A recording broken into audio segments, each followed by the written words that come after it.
Hey there, Justin. Hope you're having a great day today. There's your video lesson. 3 things I want to talk about. I'll go down that list, and if you have questions at the end or want me to look at anything, feel free to shoot a message on over, and I'll do my best to answer. Let's get to it. So thanks for sending the audio clip over. It was very helpful for me to hear how the tune was coming along and any sort of things that were going on in the music. The good news is that you're landing on the beat, so you're landing directly on the beat. We just have to make sure that you're landing on the correct one. So now we don't have to worry so much about do you hear the downbeat anymore.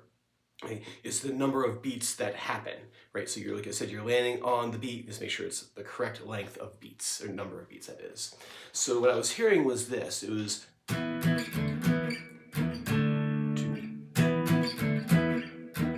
so like I said, that was like right on the beat right there, but it wasn't the correct number. So when I play this, 1 and 2 and 3 and 4 and 1, 2, 3, 4. 2, 3, 4 is what it should be. And sometimes you're doing like 3, 4, or just 4 and then right back in again. But like I said, you were still on the beat, which tells me you might be practicing with metronome or with the click track on your software. So what I would do is actually practice counting the correct number of beats between the last chord and recycle the whole thing back over again. And I'm going to use my trusty metronome here. And let's use this one. The actual song itself is about 100 BPM. I'm going to back this off to 80 so I can have a chance to practice this. So 1, 2, 3, 4, 1. This is what I would do. 2, 3, 4. 2, 3, 4. 2, 3, 4. It's actually counting 3 counts. So I hit the chord. 2, 3, 4. 1, 2, and that's like a full measure right there. So 1, 2, 3, 4. 1, 2, 3, 4. 1, 2, 3, 4. 2, 3, 4. 1, 2, 3, 4. And then as that got easier, that you're landing on the downbeat consistently, I would bump it up in tempo. I'm just going to go right to 100. You can do it up incrementally, maybe every 5 or 10. So say 85, 90, 95, 100. Until you get to full speed, which is about 100-ish. So 2, 3, 4. 1, 2, 3, 4.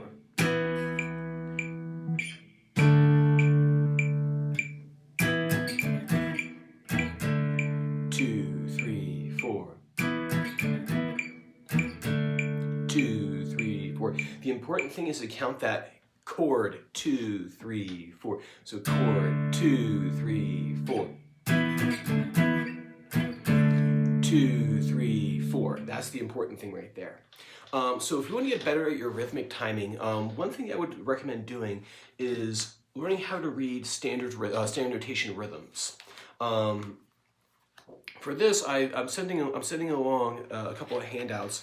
It's from this book right here. It's a great book on slowly. It's written in a very progressive sort of way, where you get from this very simple rhythms right here, right? So like a whole note. We'll talk more about this in a second. Into half notes, into quarter notes, and then finally into eighth notes right here for the first chapter. And it's written really nice because it's not throwing you in the deep end right away with these like crazy complex rhythms like this right here. Now, I think we'll start from the very beginning. That way we're not going to miss not miss anything. Let's see. It's really pretty simple to start off with. The first rhythm we have here is what's called a whole note. Now, I'm not advocating, like, say for example, like learning how to read standard notation in terms of like note reading exercises. I usually only recommend those for like my classical students, my jazz students, and my bluegrass students. So the students who want to play that fast bluegrass stuff, well, all those tunes are written by like fiddle players for a large extent, and so to read that music, they're not going to write out in tablature for you. So it's in your best interest to learn how to read standard notation in that genre. But for these right here, we're just going to learn how to read just the rhythms basically. So you can see this guy right here. This is a whole note. It's just a circle, and it takes up 4 counts, right? So in this way, you're going to sound like this. So I'm going to put my metronome on. I'm going to put it back here at 80. And all I'm going to do is practice playing along with the metronome. 3. Always count first. 1, 2, 3. This is exercise 1A. 2, 3, 4. 2, 3. I was playing an E minor chord. That's what they have right there. there, so just E minor is fine. You can also do it with the power chord if you want to, make it more interesting. 2, 3, 4, and 2, 3, 4. 1, 2, 3, 4. 2, 3, 4. 2, just like that right there. Next one in order of complexity is a half note. You can see the difference between the whole note and the half note in terms of notation is they put a little stem on this guy right here. And it's a 2-to-1 ratio, so basically what we're doing is we're having that whole note. So now it's only worth 2 counts. So the whole note's worth 4 counts, the half note's gonna be worth 2 counts. We can fit 2s, twice as much into one with the same amount of space. And what it'll sound like is this. 3, 4, 1, I'll do the power chords. 3, 4, 1, 2, 3, 4, 1, 2, 3, 4, 1, 2, 3, 4, 1, 2, 3. It's important to count while you play. Exercise 1C is the quarter notes. And you can see now what they've done is they've taken the original whole note, right, added a stem to it, and they made it a half note, and then they fill in that hollow dot right there with a solid filled dot, and that is a quarter note. It's worth 1 count. It's going to sound like this. 1, 2, 3, 4. 1, 2, 3, 4. It's always important to play along with the metronome when first learning how to do this stuff. That way, you know you have a good sense of time. A lot of times if people play and they don't use a metronome in the beginning, they also speed up and slow down, they not even realize it. And it's very tough, so it takes, took me many years of practicing with the metronome. I still practice with the metronome every day. Making sure 2, 3, that everything is in time. 1, 2, 3, 4. And I think if you work at these exercises right here, I think your sense of timing is going to be even better than how much it's already improved since we've been working together. So cool. So do that, and then lastly is adding fills into the space of that whole note in the 2, 3, 4. What I want you to do first is it's very simple. Just add 1 note into the space just to get used to like leaving that area and going to another area on your guitar.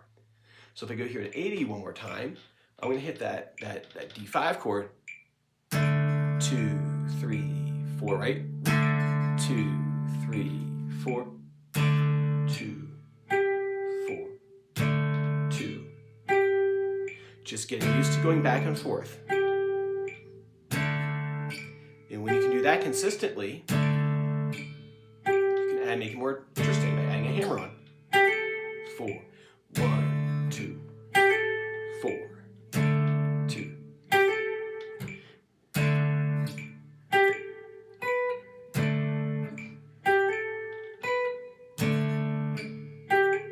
Oops.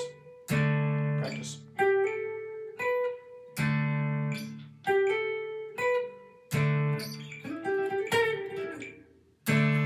Right? And then later on we can dress up and make it more fancy. But start one step at a time, making sure that the timing is correct. It doesn't matter how many notes you can jam in there, if the timing isn't correct, it's never going to sound right. We can always add more notes in, but the rhythm that's the first place you got to start. So cool, so do those 3 things for me. I'll give you probably a new tune probably next time. I'm thinking some CCR, Suzy Q might be a good one for us to do. So awesome, like I said, if you have any questions, let me know. If not, I will see you on Friday. Bye.